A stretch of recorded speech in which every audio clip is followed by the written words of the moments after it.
Assalamualaikum warahmatullahi wabarakatuh. Waalaikumsalam warahmatullahi wabarakatuh. Ya Rabbi bil Mustafa balligh maqasidana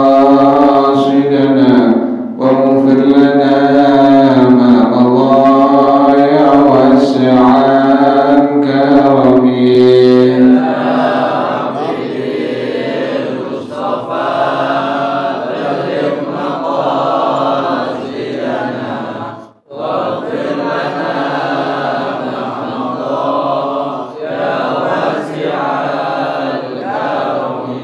يهتدم قضاها مطلقا أبدا وما تثاب أصلا في مدى الزمن.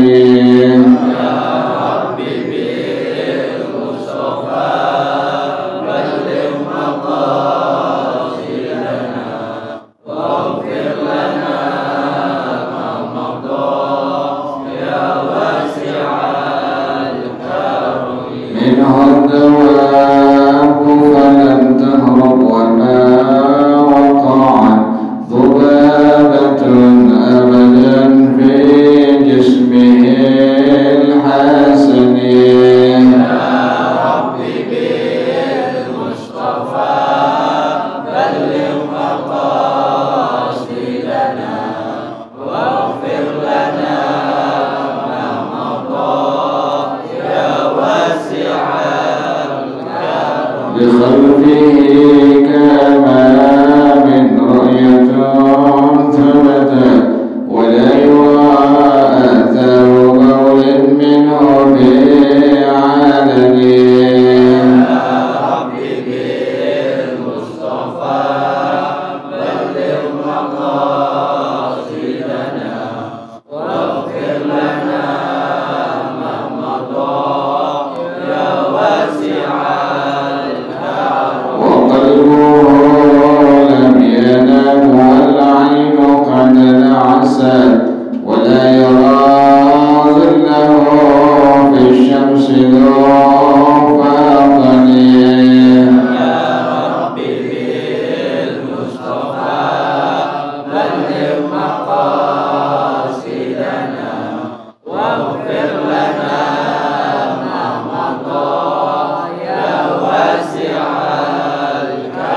كتفاه قد علتا قوما إذا جلسوا عند الولادة سفيادا بمختتني. يا ربي بالمصطفى بلغ مقاصدنا واغفر لنا ما مضى يا واسع هذه الخصائص فاهبطها تكون آمنا من شر نار وسراق ومن محن. يا ربي بالمصطفى بلغ مقاصدنا واغفر لنا ما مضى يا واسع الكرم. اللهم صل وسلم وبارك عليه وعلى آله الفضل رسول الله صلى الله عليه وسلم ثم إلى أرواح آبائه وإخوانه المرسلين والصحابة أجمعين والتابعين لهم بإحسان إلى يوم الدين ثم إلى أرواح آبائنا وأمهاتنا وأجدادنا وجداتنا ومشايخنا ومعلمين في الدين ولجميع المسلمين والمسلمات والمؤمنين والمؤمنات سردار شيخنا ورب أرواحنا الحبيب عبد الرحمن بن أحمد السقاف شيخنا ورب أرواحنا الحبيب علي بن الحبيب عبد الرحمن السقاف شيخنا ورب أرواحنا ليهدي عبد الملك بالخير وأصولهم وفرائهم وذوي الحدود عليهم أجمعين أن الله يتغشاهم بالرحمة والمغفرة أن الله يغفر لهم ويرحمهم ويعلي درجاتهم بالجنة ويعيد علينا من بركاتهم وأسرارهم وأنوارهم وعلومهم ونفحاتهم وكراماتهم وإمدادهم في الدين والدنيا والآخرة. الفاتحة لهذه النية وعلى كل نية صالحة جالبة لكل خير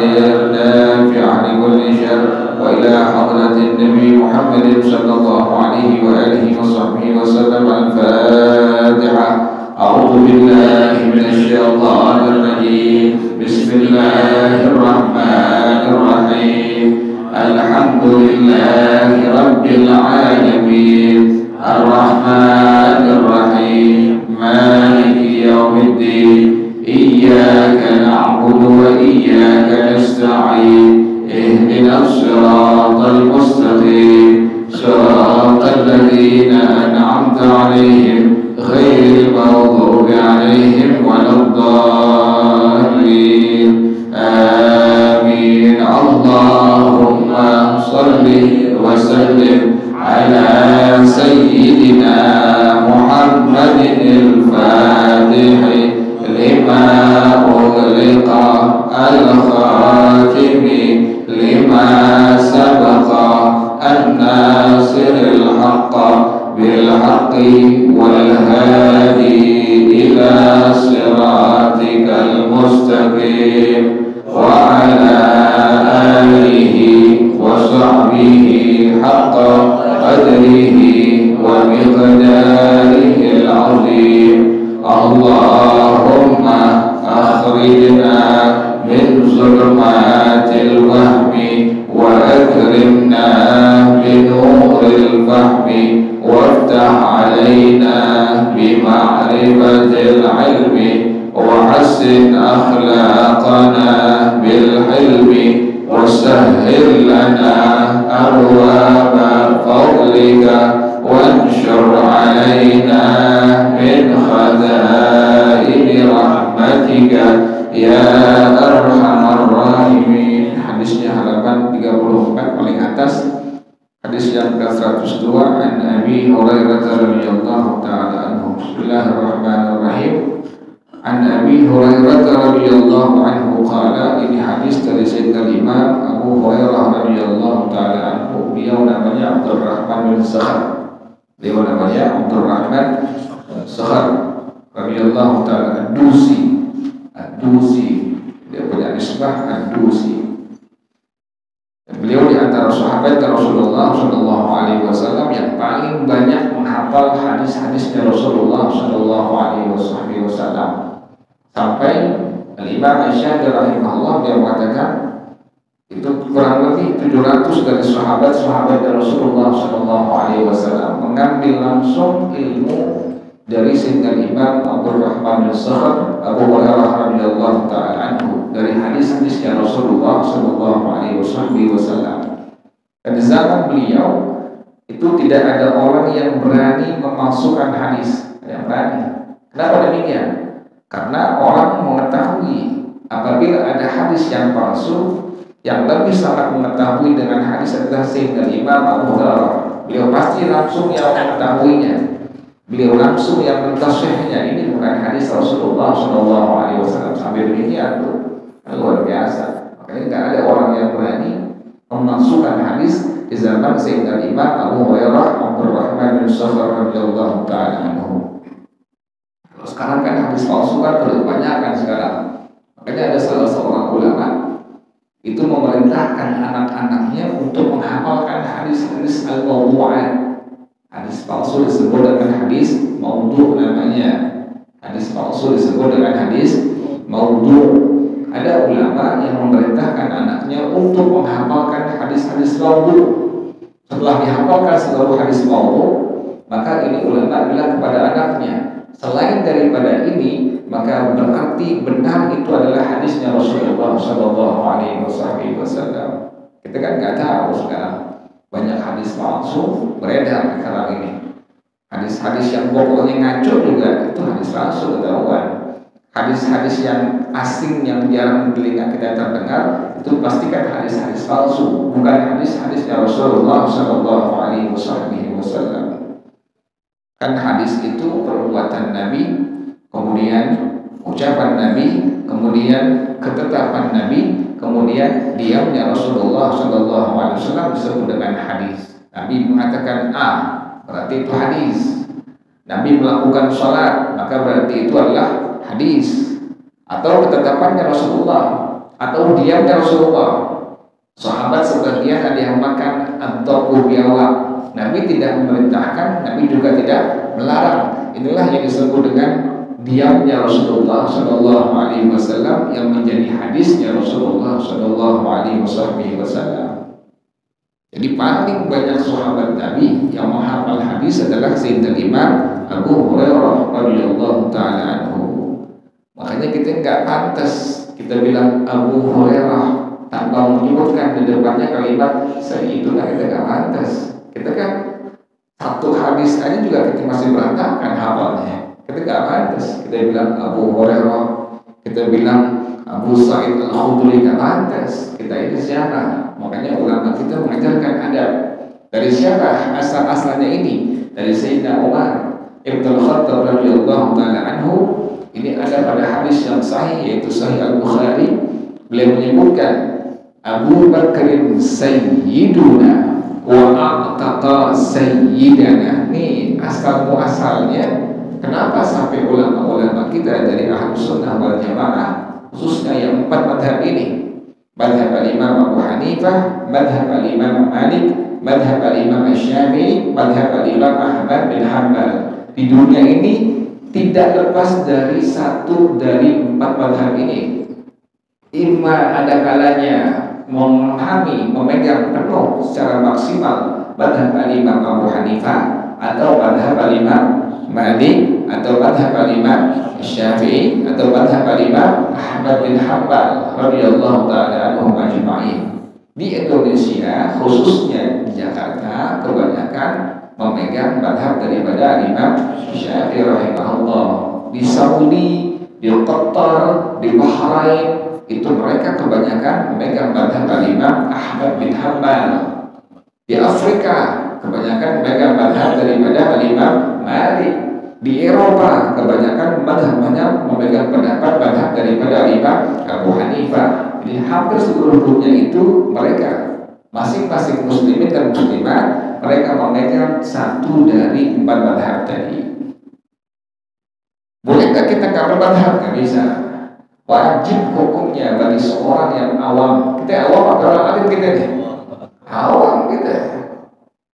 Yang mengajar juga orang awam, bukan orang alim. Ulama itu luar biasa. Sampai al-Imam Al-Ghazali rahimahullah, beliau merekomendasikan di kitab beliau Mukhtasar Ihya Ulumuddin, yang dibilang ulama al-Imam Asy-Syafi'i, yang dibilang ulama al-Imam Abu Hanifah, yang dibilang ulama al-Imam Malik, yang dibilang ulama al-Imam Ahmad bin Hanbal, yang dibilang ulama adalah al-Imam Sufyan Ats-Tsauri rahimahullah. Kan luar biasa itu. Baru itu dibilang ulama. Jadi kalau sekarang misalnya ada sambutan, ada seseorang yang bilang yang kami hormati para ulama, siapa ulamanya? Kan begitu. Siapa ulamanya sekarang ini? Jangan ulama, ustaz aja sekarang sudah berantakan makna pengertian secara hakikatnya. Ustaz atau kiai itu kan sudah apa sekarang? Sudah tidak sesuai dengan pendapatannya, tidak sesuai. Ustaz itu minimal sudah menguasai, memahami secara maksimal pertama lugah dalam bahasa Arab, yang kedua ilmu sharaf, yang kedua, yang ketiga ilmu nahwu. 3 ini dikuasai, baru dibilang apa? Ustaz. Bukan ustaz ya, kalau ustaz lain tuh. Setelah kalau ustaz ya. Ustaz itu minimal menguasai 3. Pertama tadi apa? Lugah bahasa Arab. Dia bisa nggak bahasa Arab? Oh, cuma naam kholas kalbela apa misalnya. Oh, bahasa Arab juga tahu nih, tahu nih la tahu khair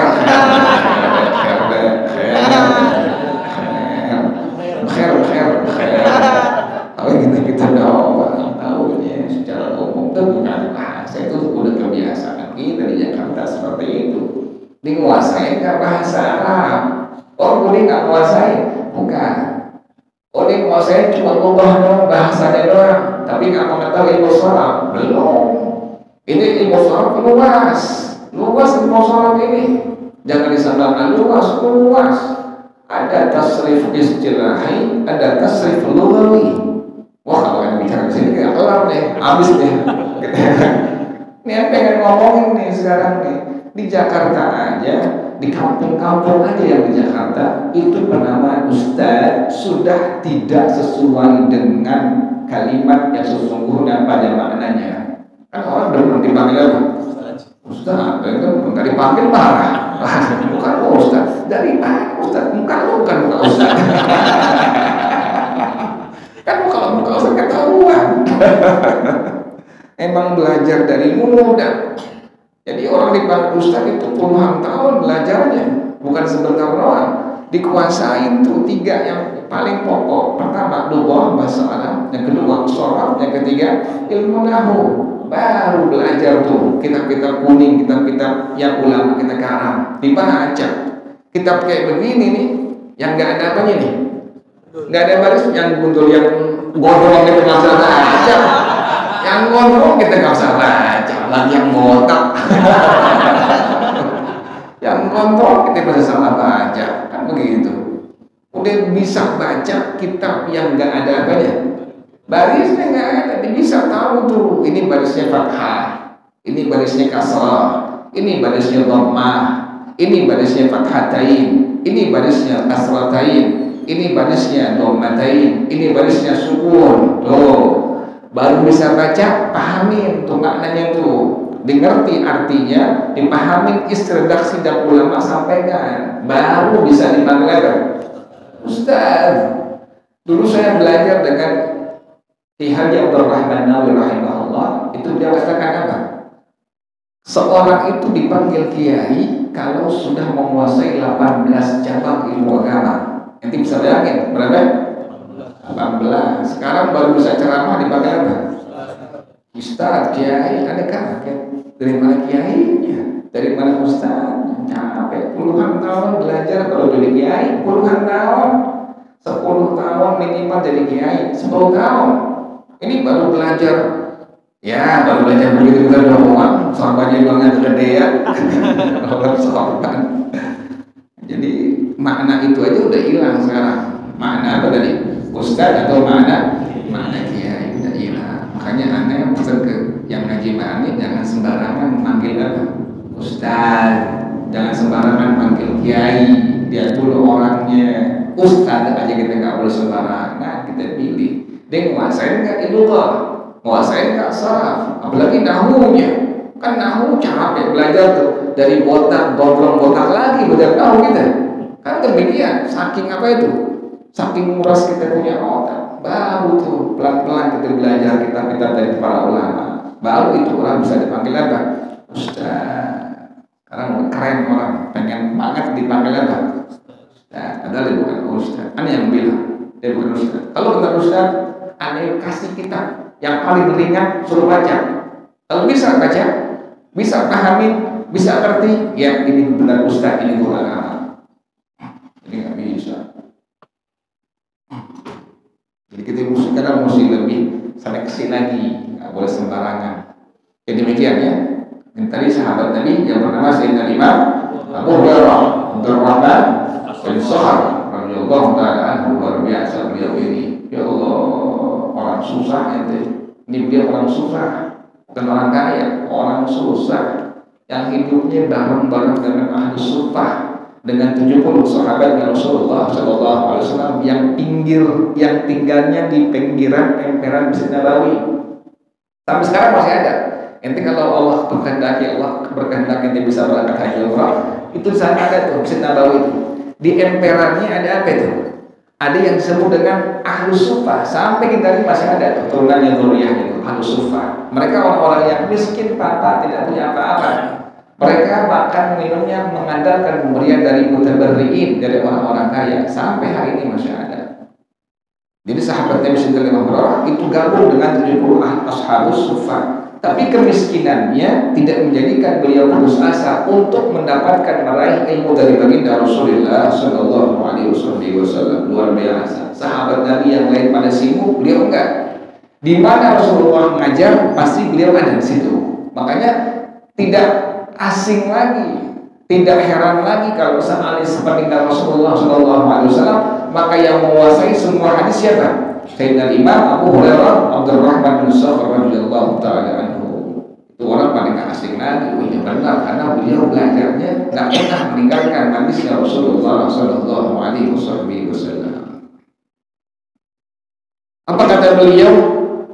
Rasulullah sallallahu alaihi wasallam, bersabda Rasulullah sallallahu alaihi wasallam, sahabat Nabi kalau bilang hadis Nabi senyum mereka semua, kan luar biasa. Sahabat Nabi kalau menyampaikan hadis mereka apa? Senyum. Kenapa demikian? Kata sahabat Nabi, begitulah kami melihat Rasulullah sallallahu alaihi wasallam pada waktu menyampaikan hadisnya. Subhanallah. Jadi Nabi kalau lagi nyampaikan hadis selalu apa? Lalu senyum. Luar biasa. Sahabat kan luar biasa. Sahabat luar biasa, mengetahui gerak-gerik ucapan segala yang Nabi lakukan, segala yang Nabi ucapkan. Sahabat semua tahu. Itulah sahabatnya Rasulullah sallallahu alaihi wasallam. Demikian ya, sampai waktu Nabi nyampaikan hadis sahabat tahu. Sahabat itu mengetahui sangat betul, sangat pasti bahwa Rasulullah pada waktu menyampaikan hadis selalu senyum. Apa kata Rasulullah sallallahu alaihi wasallam? Man qala subhanallah wa bihamdihi mi'ata marratin. Orang yang membaca tasbih, tasbihnya apa? Subhanallah wa bihamdihi, subhanallah wa bihamdihi. Berapa kali? Mi'ata marratin, 100 kali. Ringan kalimat subhanallah wa bihamdihi, subhanallah bihamdihi, dibaca sebanyak 100 kali. Kata Rasulullah sallallahu alaihi wasallam, khuttat anhu khadayahu, akan dihapus dari orang tersebut kesalahan-kesalahan yang pernah dia kerjakan. Wa in kanat mithla zabadil bahri, sekalipun kesalahannya seperti buih di lautan. Banyak dosanya, dosa kecil ya, bukan dosa besar ya. Kan dosa kecil ada di mana aja, di mata kita. Oh, apalagi gini kita, orang masih muda, nggak boleh perempuan yang bening sedikit udah matanya, udah awasannya udah lihat tuh anak mana tuh anak macoran tuh. Tahu aja kalau matanya gitu. Ini matanya kan dosa mulu, mata kita dosa mulu. Alhamdulillah ada kalimat-kalimat thayyibah yang bisa menguburkan dosa apa? Dosa kecil. Ini diantaranya kita ucapkan kalimat subhanallah wa bihamdihi, subhanallah wa bihamdihi, dibaca sebanyak 100 sampai wudu. Itu luar biasa. Salah seorang ulama kan Imam Abu Hanifah rahimahullah, itu beliau di antara ulama yang mukasyaf. Mukasyaf artinya ulama yang Allah bukain, bukan aib, dari kesalahan seorang hamba Allah kepadanya. Ente wudu di hadapan waliullah, kasih Allah, tetap kebuka aib ente, malah lebih jelas, lebih nyata, lebih zahir.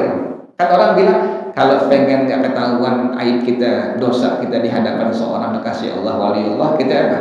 Wudu. Malah ente wudu lebih apa? Lebih terbuka, lebih ngablak lagi. Kenapa demikian? Dosa yang ente kerjain keluar semua itu. Siapa yang melihat di antaranya? Sayyidina Imam Abu Hanifah rahimahullah. Ada salah seorang muridnya wudu kelar, selesai. Maka selesai ini muridnya berwudu menghadap langsung kepada Sayyidina Imam Abu Hanifah. Kata Imam Abu Hanifah, "Tub an uquqil walidain." Taubat engkau kepada Allah dari durhaka kepada kedua orang tua engkau. Ketahuan itu dari apanya itu? Bekas dari air wudunya. Kata beliau demikian, "Tub ilallah an uquqil walidain, an uquqil walidain." Taubatlah engkau kepada Allah dari durhaka kepada kedua orang tua. Ketahuan, ngablak, lebih terbuka lagi. Makanya salah. Itu kan orang-orang awam bilangnya, kalau pengen nggak terbuka di hadapan seorang wali kasih Allah, ente punya aib, ente punya kesalahan, ente pakai apa? Pakai wudu. Salah itu. Ente wudu malah lebih apa? Lebih kelihatan lagi. Nggak wudu aja kelihatan, apalagi apa?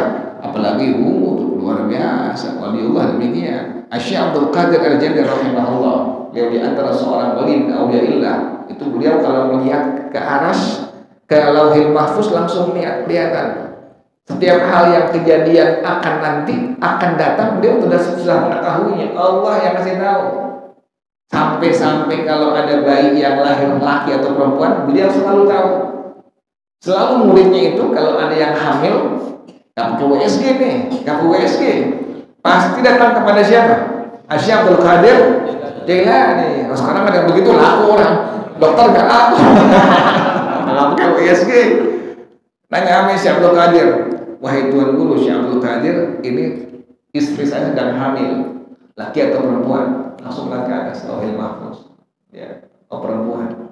Tahuan, pas lahir besoknya apa? Perempuan lahir.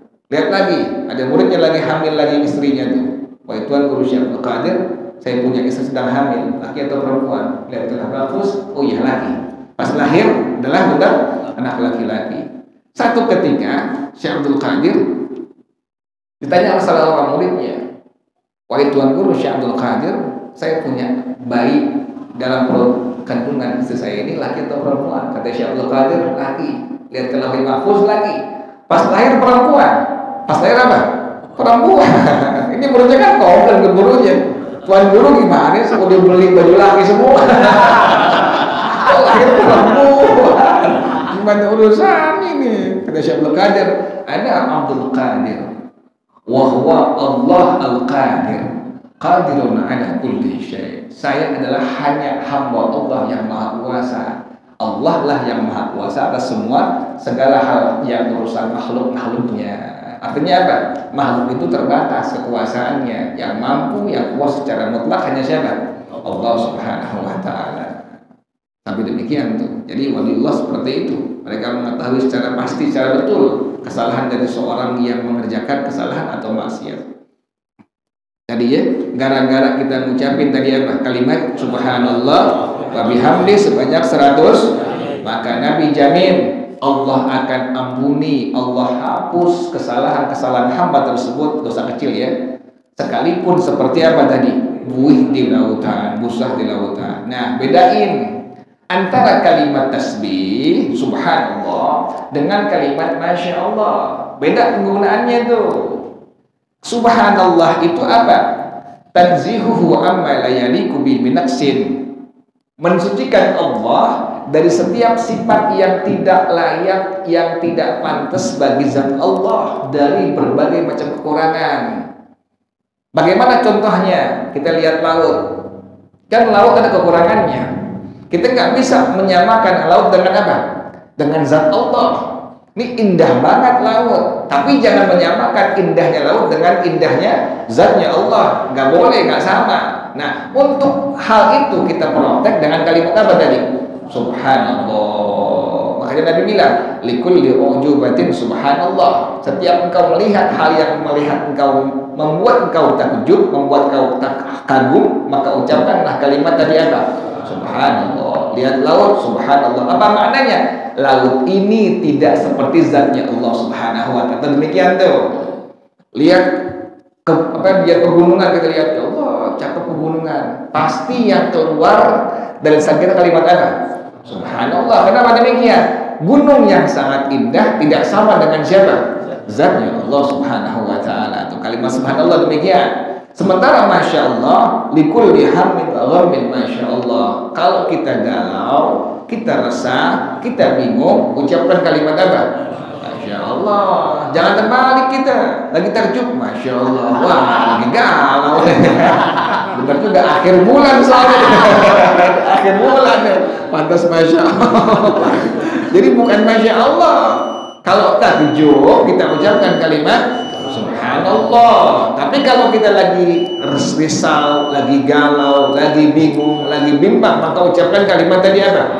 Masya Allah. Kita lagi galau nih, masya Allah. Sementara kalimat masya Allah tabarakallah lain lagi tuh. Masya Allah tabarakallah ini untuk mengungkapkan nikmat Allah yang sangat besar, yang sangat agung. Kalau di Saudi Arabia, di Timur Tengah sana itu setiap mobil pasti ada kalimat apa tuh? Masya Allah tabarakallah. Itu yang pernah haji umrah tahu tuh. Di mobil itu tulisannya di Saudi Arabia pasti ada kalimat apa? Masya Allah tabarakallah. Kalau kita di sini kan apa di Jakarta apa Jakarta sih? Jakarta? Hah? Ada min fadli rabbi. Kalau Jakarta tuh jarang yang masya Allah tabarakallah, jarang. Tapi kalau Saudi Arabia ditulisnya dengan kalimat masya Allah tabarakallah. Itu untuk mengungkapkan kalimat takjub, bahwa kita senang terhadap nikmat Allah yang Allah berikan kepada kita. Maka tulis dengan kalimat tadi, ucapkan kalimat tadi masya Allah wa tabarakallah. Jadi lain-lain tuh penggunaannya. Kalau kita kagum, takjub, ucapkan dengan kalimat subhanallah. Kalau lagi galau, bingung, maka ucapkan dengan kalimat Masya Allah. Tapi kalau ingin syukur nikmat kepada Allah terhadap nikmat yang Allah berikan kepada kita, ucapkan kalimat Masya Allah wa tabarakallah.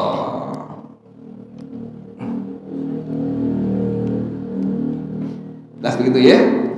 Jadi subhanallah adalah tanzihu amma la yaliqu bihi min naqsin. Contohnya apa?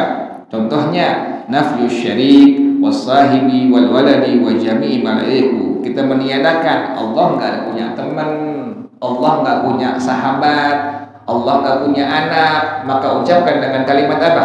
Subhanallah. Tuh, Allah enggak sama dengan gunung, subhanallah. Kita lihat gunung cakep, indah, Allah enggak sama dengan gunung, kita ucapkan dengan kalimat subhanallah. Tiadakan semua itu. Jadi Allah enggak sama dengan gunung, Allah enggak sama dengan lautan yang sangat indah, Allah enggak sama dengan awan yang sangat indah. Nah, kita tiadakan hal itu dengan kalimat subhanallah. Jadi subhanallah wa bihamdihi ucapkan sebanyak 100 kali. Kata Rasulullah sallallahu alaihi wasallam, menggugurkan dosa-dosa kecil sekalipun itu dosa seperti buih di lautan. Muttafaqun alaih. Ini hadis riwayat Al-Bukhari Muslim. Jadi kalau ada hadis kalimatnya muttafaq alaih, maka berarti ini riwayat daripada Al-Imam Al-Bukhari, Al-Imam Muslim. Sekali lagi saya ingatkan, perawi-perawi hadis kebanyakan mereka bermadhab Al-Imam Asy-Syafi'i. Asal ente tahu, jadi ente ngerti, oh iya, perawi hadis aja masih apa? Masih bermadhab. Ternyata perawi hadis itu mereka masih apa? Bermadhab. Nah, kan ada orang sekarang nggak perlu madhab sekarang. Salah. Kitabnya apa? Faidul Qadir kitabnya. Siapa yang mengarang? Al-Imam Al-Manawi rahimahullah pada juz yang pertama. Beliau sebutkan di sana, di antara perawi hadis yang mereka bermadhab kepada madhab Al-Imam Asy-Syafi'i yang pertama Al-Imam Al-Bukhari. Al-Imam Al-Bukhari yang kitab sahihnya dibaca seluruh dunia. Mau siapa kayak selama di muslimah pasti kenal dan pernah baca kitab sahih Al-Bukhari. Itu beliau bermadhab kepada madhab Al-Imam Asy-Syafi'i. Siapa yang mengatakan tadi? Al-Imam Al-Nawawi rahimahullah. Yang kedua, Al-Imam An-Nawawi Al-Dimashqi. Kata beliau, Al-Imam Al-Bukhari belajar kepada Al-Imam Al-Humaydi. Al-Imam Al-Humaydi belajar langsung kepada Al-Imam Asy-Syafi'i. Kan luar biasa, dekat beliau punya mata rantai belajarnya kepada Al-Imam Asy-Syafi'i. Imam Al-Bukhari belajar kepada Al-Imam Al-Humaydi. Al-Imam Al-Humaydi belajar langsung kepada Al-Imam Asy-Syafi'i. Pertama itu Al-Imam Al-Bukhari. Yang kedua, Al-Imam Abu Dawud.